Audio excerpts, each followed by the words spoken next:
quand il y a eu la bataille entre Bédié et Ouattara au sein du PDCI et qu'il y a eu la cassure entre PDCI et RDR, M. Laurent Gbagbo à l'époque nous dit, tenez, on a là une occasion historique de faire une fissure abyssale au sein du parti d'Houphouët-Boigny.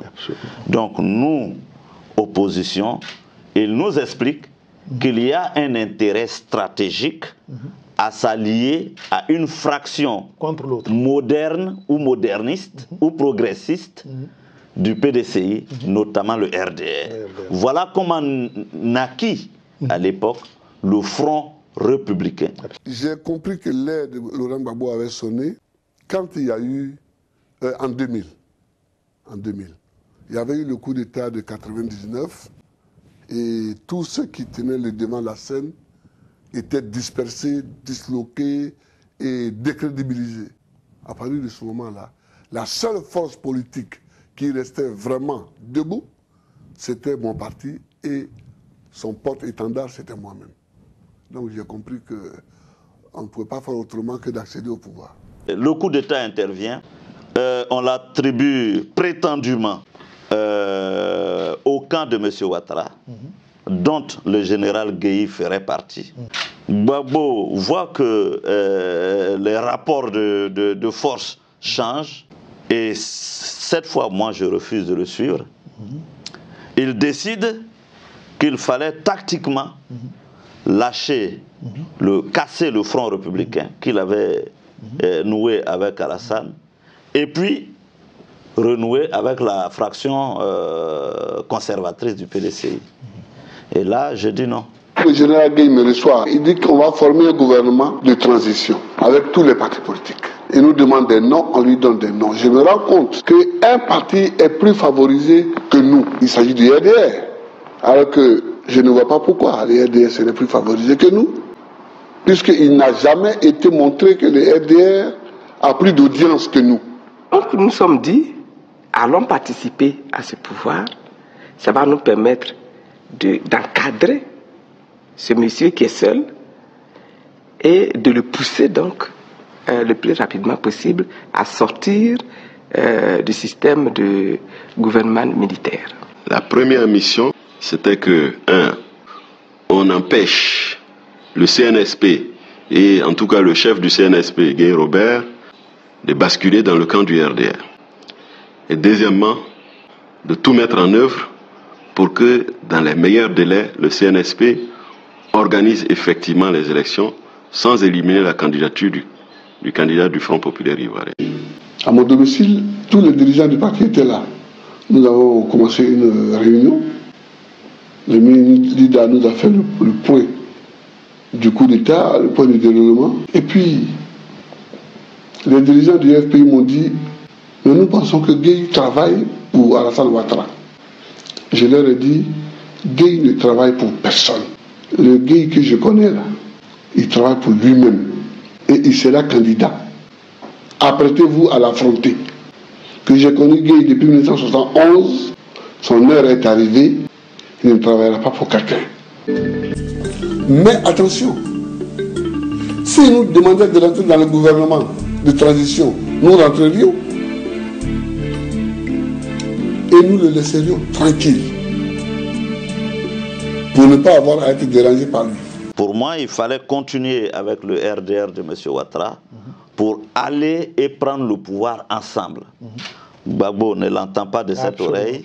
Il considère qu'il faut que lui, il est plus ancien dans l'opposition que M. Ouattara. Il ne voit pas comment il ferait la passe à M. Ouattara. Rejeté comme non conforme à la loi les déclarations de candidature de Alassane Ouattara, Bombé Émile Constant. Exit l'ancien Premier ministre d'Houphouët-Boigny, Alassane Ouattara.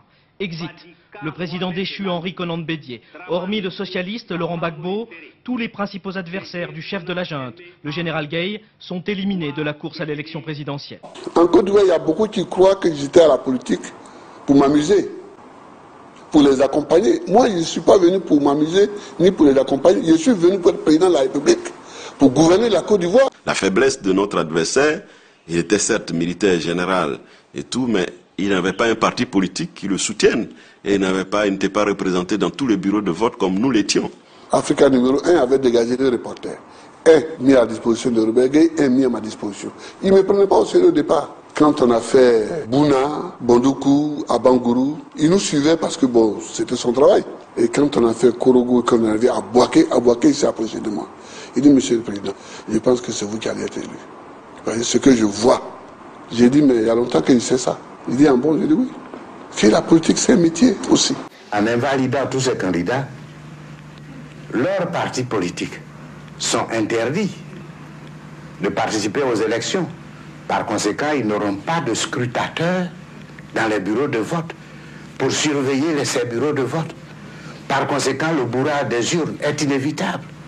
C'est la raison pour laquelle le PDCI-RDA n'a d'autre choix que de boycotter ces élections, de refuser que s'installe, que s'incruste dans le pouvoir illégitime en Côte d'Ivoire. Le pouvoir FPI arrête des citoyens, les emprisonne, les torture sans l'ombre d'une preuve et sans égard pour le respect de leurs droits fondamentaux.